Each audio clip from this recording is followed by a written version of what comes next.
BNP ক্ষমতায় এলে নারীদের সম্মানিত করতে ফ্যামিলি কার্ড প্রদান করা হবে বলে জানিয়েছেন বিএনপির কেন্দ্রীয় কার্যনির্বাহী কমিটির প্রচার সম্পাদক সুলতান সালাউদ্দিন টুকু।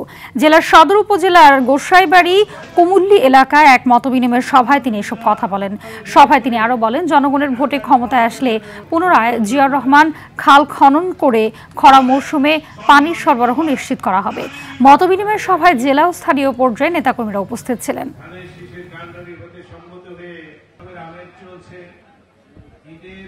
সবার বাড়িতে একটি করে ফ্যামিলি কার্ড দিবে বিএনপি। সেই ফ্যামিলি কার্ডটা থাকবে মাদের নামে, মারা যাতে সেই ফ্যামিলি কার্ডের মাধ্যমে তার সংসার চালাতে সুবিধা হয়।